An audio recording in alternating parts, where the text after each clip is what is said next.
Hi friend नमस्कार पुणी थरे एक निजुक्ति सुजोग आसी फॉरेस्ट गार्ड तरफ एथिरे कौन रही एलिजिबिलिटी क्राइटेरिया एजुकेशन क्वालिफिकेशन कौन रही ताहा आमे डिटेल डिस्कशन करने पूर्व मोर यही चैनल टेकअप नाइस को आप सब्सक्राइब करंतु एवं वीडियो को गोटे लाइक करंतु। नोटिफिकेशन टी आसी डिपार्टमेंट ऑफ फॉरेस्ट तरफ जोटी कि यार जो आवेदन तारीख 14 जनवरी 2020 ठारू आरंभ हो यार जो लास्ट डेट रही आपणकर जो 13 फेब्रुआरी 2020 राति 12टा पर्यंत यार जो लास्ट डेट वैकेंसी कथा जदि देखी ना ए विभिन्न प्रकार वैकेंसी रही फॉरेस्ट रेंजर पाई टोटाल गोटी 4 गोटी वैकेंसी रही जोटा कि यूआर कैंडिडेट मानक पाई 3 गोटी एससी पाई 0 एसटी पाई 0 ओबीसी मानक पाई गोटे ईडब्ल्यूएस कैंडिडेट मानक पाई 0 एभली भाव में टोटाल गोटी 4 गोटी वैकेंसी रही फॉरेस्ट गार्ड पाई आपणकर टोटाल गोटी 211 गोटी वैकेंसी रही यूआर कैंडिडेट पाई 88 टी एससी पाई 30 गोटी टी एसटी पाई 15 टी ओबीसी पाई 57 टी ईडब्ल्यूएस पाई 21 गोटी वैकेंसी रही सेहीपरि 3 नंबर पदवीटी होची वाइल्ड लाइफ गार्ड पाई मध्य आपणकर टोटाल गोटी 11 गोटी पदवी रही एथिरे यूआर कैंडिडेट मानक पाई 4 टी एससी पाई 2 टी एसटी पाई गोटी ओबीसी पाई 3 टी ईडब्ल्यूएस मानक पाई गोटी एभली भाव में टोटाल गोटी 226 गोटी पदवी रही एथिरे प्रथमे गोटे आपणकर जो कंप्यूटर बेस्ड एग्जाम है जोटा कि आपणकर 12 रु 13 मार्च 2020 मध्य आपणकर प्रथमे गोटे कंप्यूटर बेस्ड एग्जाम है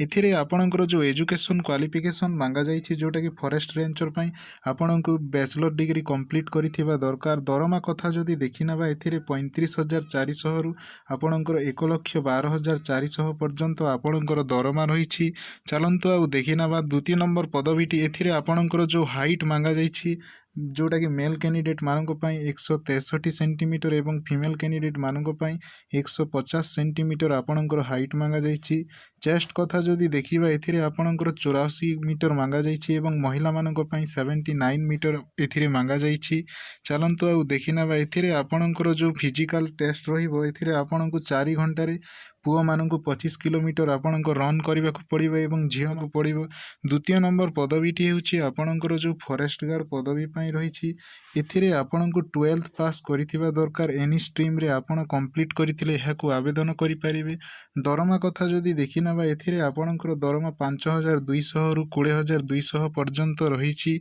एथिरे आपणकर जो हाइट मांगा जाइछि मेल कैंडिडेट मानक पाई 163 सेंटीमीटर आपणकर हाइट मांगा जाइछि एवं फीमेल कैंडिडेट मानक पाई 150 सेंटीमीटर हाइट मांगा जाइछि चेस्ट कथा जदि देखिबा एथिरे आपणकर 84 मीटर आपणकर मेल कैंडिडेट मानक पाई मांगा जाइछि एवं फीमेल कैंडिडेट मानक पाई 79 मीटर आपणकर मांगा जाइछि वर्तमान चलंतु आमे देखिनबा एथिरे मध्य आपणकर सेम क्वालिफिकेशन मांगा जाइछि जोटा कि आपणकर जो फिजिकल स्टैंडर्ड सेम मांगा जाइछि जोटा कि पुआ मानक आपणको 25 किलोमीटर रन करने को पड़िबो 4 घंटा रे एवं झियो मानक 16 किलोमीटर रन करने को पड़िबो